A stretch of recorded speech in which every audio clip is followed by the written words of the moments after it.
ఉండి నియోజకవర్గ పర్యటనలో భాగంగా రాష్ట్ర ఇన్ఫర్మేషన్ టెక్నాలజీ, ఎలక్ట్రానిక్స్, కమ్యూనికేషన్, మానవ వనరుల అభివృద్ధి శాఖల మంత్రి నారా లోకేష్ మాట్లాడుతూ రాజకీయాలకు అతీతంగా విద్య అభివృద్ధి మా లక్ష్యమని, అందుకే స్ఫూర్తి ప్రదాతల పేరుతో ప్రభుత్వ పథకాలు, ఉండి అభివృద్ధికి రఘురామ చేసిన కృషి మరువలేనిదని, రతన్ టాటా సేవలకు గుర్తుగా ఇన్నోవేషన్ హబ్ ఏర్పాటు చేశారు.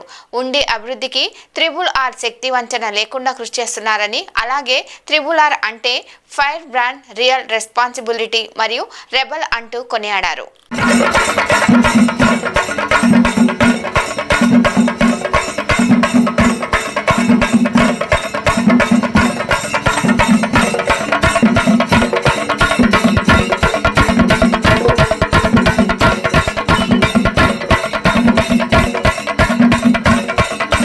RRR అంటే ఏంటో తెలుసా? Real, responsible, rebel.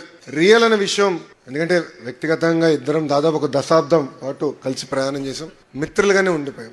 ఎప్పుడైతే చంద్రబాబు నాయుడు గారిని అరెస్ట్ చేశారో నాకు టాప్ మొదటి 10 మందిలో ఫోన్ చేసిన వ్యక్తి RRR గారు. వేరే పార్టీ అయినా ఫోన్ చేసి జరిగింది కరెక్ట్ కాదు, లేదు మీకు అండగా నిలబడతాం, లీగల్ గా నీకు ఏం హెల్ప్ కావాలంటే కూడా గైడ్ చేస్తానన్నారు. నేను ఆనాడు ఢిల్లీకి వెళ్ళి ఉన్నప్పుడు కూడా ప్రతి క్షణం నాతో ఉండేవారు. కోర్టులో ఏం జరుగుతుంది, ఏం చేస్తే బాగుంటుందని నేను గైడ్ కూడా చేశారు. అందుకే అంటున్నా, రియల్ మనసున్న వ్యక్తి RRR గారు. మనందరం చూసాం, 5 ఏళ్లు అనేక పోరాటాలు చేశారు. రాజద్రోహం కేసు పెట్టి కొట్టినా కూడా ఆయన పట్టించుకోలేదు. నమ్ముకున్న సిద్ధాంతాల కోసం ఆయన ముందరికెళ్లారు. మీరందరూ ఆశీర్వదించారు, మంచి మెజారిటీ ఆయన గెలిపించారు. గెలిచిన తర్వాత ఇప్పుడు ఎమ్మెల్యే అయిపోయిన రిలాక్స్ అవలా. ఇమీడియట్ గా కలెక్టర్ గారికి చెప్పి ఏకంగా ఉండి డెవలప్మెంట్ ఫండ్ ఏర్పాటు చేశారు. ఆయన స్నేహితులు, శ్రేయోభిలాష అందరితో మాట్లాడి ఆ ఫండ్ కి నిధులు తీసుకొచ్చి ఉండి అభివృద్ధి కోసం డబ్బులు ఖర్చు పెడుతున్నారు. ZP హై స్కూల్ అభివృద్ధి కోసం 60 లక్షల రూపాయలు ఖర్చు పెట్టారు. 34 ప్రభుత్వ పాఠశాలలు ఉంటే 31 ప్రభుత్వ పాఠశాలలో బిల్డింగ్స్ గానీ, క్లాస్ రూమ్స్ గానీ, డెస్క్స్ గానీ, ప్లే గ్రౌండ్లు అన్ని కూడా ఏర్పాటు చేశారు RRR గారు. ఇంకా BC వెల్ఫేర్, సోషల్ వెల్ఫేర్ హాస్టల్లో కూడా వాళ్ళకి కావాల్సిన బెడ్స్ కూడా ఆయన ఏర్పాటు చేశారు. పోలీస్ స్టేషన్ కూడా వదిలిపెట్టలేదు. ఈయన పోలీస్ స్టేషన్ అభివృద్ధి చేశారు. ఏ పోలీసులు అయితే ఆయన కొట్టారో వాళ్ళ కోసం సొంత నిధులతో వాహనాలు కొనిచ్చి ఇచ్చిన వ్యక్తి RRR గారు.